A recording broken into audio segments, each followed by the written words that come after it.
Hi, today I am going to show you how I warp my rigid heddle loom. This is the small Charlie rigid heddle loom by Funem Studio. It is 60 centimeters wide and it has a 10 dents per inch. So as you can see, this loom has dents on the bars. So this is really not the traditional way of warping a rigid heddle loom. You can find lots of useful videos on that all around YouTube, especially by Ashfords themselves. And yeah, this is just the tips and tricks that I have for warping a loom that looks like mine, with dents on the bars. So if you have other ideas or tips that could help me and help others, please do write them in the comments. That would be absolutely lovely.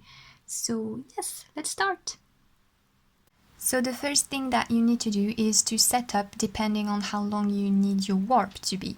Now I'm just going to weave a couple of pillow covers, so I don't need much. However, make sure you have some extra length as you will lose some. You need to stuck your loom at some place. You usually have a clamp system that comes with your rigid heddle loom. I don't, so I am just going to stick a heavy Latin dictionary under it to make sure that it doesn't keep moving forward.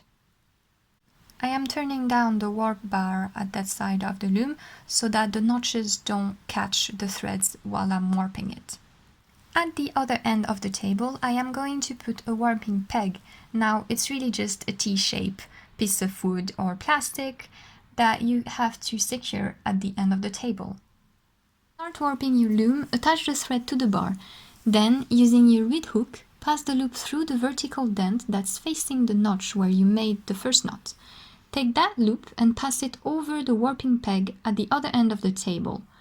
Coming back behind the heddle, take the thread and wrap it around the notches on the bar, like you would do for a frame loom. Pass it through the next dent on the heddle, all the way to the peg, and come back. Now the notches on the bar and the dents on the heddle don't match perfectly, so you sometimes have to place the thread twice in the same notch on the bar. Keep doing that until you have reached the total width of your project. You may notice that the beginning of your warp threads are going to get looser and looser.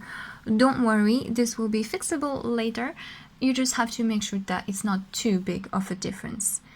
If you want to change colors, just cut your current warp thread and attach a new one.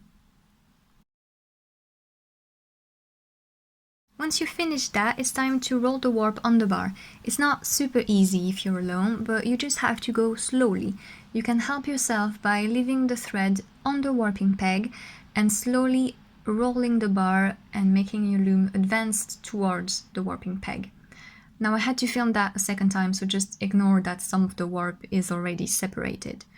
Use some craft paper or parchment paper to roll between each layer of the warp to keep it from tangling. Place it under the threads and start rolling the threads around and around the bar while pulling tight on the threads with your other hand.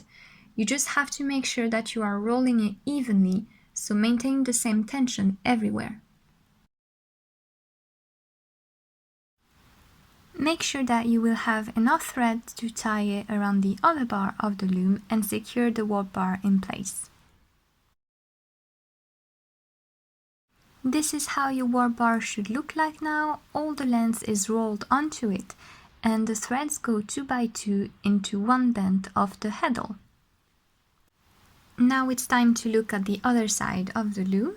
I'm rotating the bar so that the notches face up again.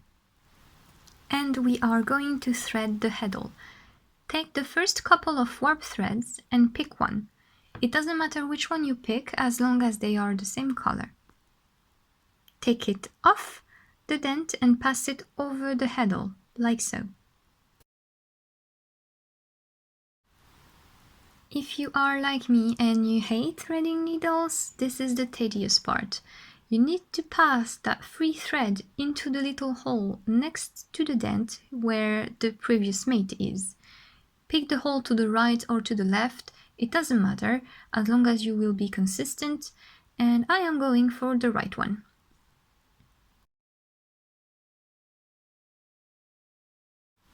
You have separated a couple of warp threads.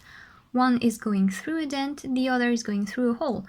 Now keep doing it for a bunch of warp threads. I am now going to attach the warp to the bar.